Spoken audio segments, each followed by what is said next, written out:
ഈശോ മിശിഹായ്ക്കും സ്തുതിയായിരിക്കട്ടെ. ബലിയർപ്പണം വഴി നമ്മൾ സമർപ്പിക്കുന്നത് ദൈവപുത്രനായ യേശു ക്രിസ്തുവിന്റെ ശരീരവും രക്തവുമാണ്. വിശുദ്ധ യോഹന്നാൻ എഴുതിയ 1-ാം ലേഖനം 2-ാം അധ്യായം 2-ാം തിരുവചനം. അവൻ നമ്മുടെ പാപപരിഹാര ബലിയാണ്.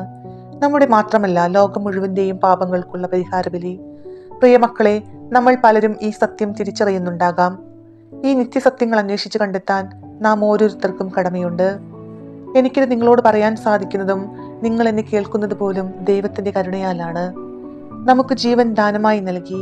ഇതിന്റെ എല്ലാം ഉറവിടം യേശു ക്രിസ്തു തന്റെ ജീവൻ പിതാവിന്റെ ഹിതപ്രകാരം ഒരു സമ്പൂർണ്ണ ബലിയായി ലോകരക്ഷയ്ക്ക് വേണ്ടി, എല്ലാവരുടെയും രക്ഷയ്ക്ക് വേണ്ടി, എല്ലാവരുടെയും പാപപരിഹാര ബലിയായി ദൈവപുത്രനായ യേശു ക്രിസ്തു തന്റെ ജീവിതം സമർപ്പിച്ചു.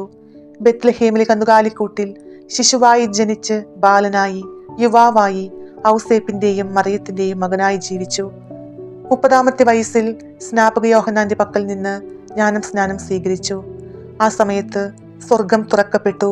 പരിശുദ്ധാത്മാവ് പ്രാവിന്റെ രൂപത്തിൽ യേശുവിന്റെ മേൽ ഇറങ്ങി വന്നു. സ്വർഗത്തിൽ നിന്നും സ്വരം കേട്ടു, ഇവൻ എന്റെ പ്രിയപുത്രൻ, ഇവനിൽ ഞാൻ പ്രസാദിച്ചിരിക്കുന്നു, ഇവനെ ശ്രവിക്കുവിൻ. ഇതിനുശേഷം 40 ദിവസം രാത്രിയും പകലും ഉപവസിച്ചു. പിശാചിന്റെ പ്രലോഭനങ്ങളെ അതിജീവിച്ച് വചനം വഴി പിശാചിനെ തുരത്തി. പരസ്യ ജീവിതത്തിലേക്ക് യേശു പ്രവേശിച്ച് ആ കാലത്ത് പിതാവിന്റെ വചനം പ്രഘോഷിച്ചു. രോഗികളെ സുഖപ്പെടുത്തി, പിശാചുബാധിതരെ ബന്ധനങ്ങളിൽ നിന്ന് മോചിപ്പിച്ചു. 3 വർഷത്തോളം നന്മ ചെയ്തു നാടുനീളെ സഞ്ചരിച്ച യേശു കുരിശുമരണം സ്വീകരിച്ചു. അത് പിതാവിന്റെ ഹിതമായിരുന്നു. അത് ലോകരക്ഷയ്ക്ക് വേണ്ടിയായിരുന്നു. നാം ദൈവത്തിന്റെ നീതിയാകേണ്ടതിന് പാപമില്ലാത്തവനെ അവിടുന്ന് പാപയാഗമാക്കി മാറ്റി. നമ്മുടെ വിശുദ്ധീകരണം, നമ്മുടെ നിത്യരക്ഷ, പാപത്തിന്റെ അടിമത്തം നീങ്ങിപ്പോയി വിശുദ്ധിയുടെ, നീതിയുടെ, അനുസരണത്തിന്റെ ജീവിതം നമ്മൾ നയിക്കാൻ വേണ്ടി യേശു ബലിവസ്തുവായി മാറി.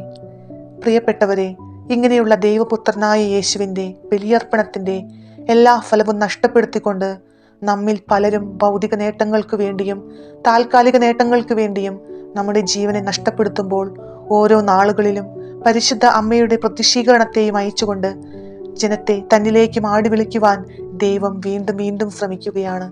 അതാ ദൈവം പറയുന്നുണ്ട്, എല്ലാവരും പശ്ചാത്തപിക്കണം, എല്ലാവരും മാനസാന്തരപ്പെടണം എന്ന് നിർബന്ധപൂർവ്വം ഓർമ്മിപ്പിക്കുന്നുണ്ട്. അതുകൊണ്ട് പ്രിയമക്കളെ, നമുക്ക് ലോകം മുഴുവനും വേണ്ടി കരുണ വർഷിക്കണമേ എന്ന് യേശുവിന്റെ അനന്ത യോഗ്യതയാൽ എല്ലാവർക്കും പാപമോചനം എല്ലാവരുടെയും മേൽ വർഷിക്കണമേ. ഈശോയുടെ വിശുദ്ധ രക്തത്താൽ എല്ലാവരെയും കഴുകണമേ. പരിശുദ്ധാത്മാവിനാൽ നിറയ്ക്കണമേ. അങ്ങയുടെ തിരുരക്ത സംരക്ഷണം നൽകി ഞങ്ങളെ അനുഗ്രഹിക്കണമേ. ആമേൻ.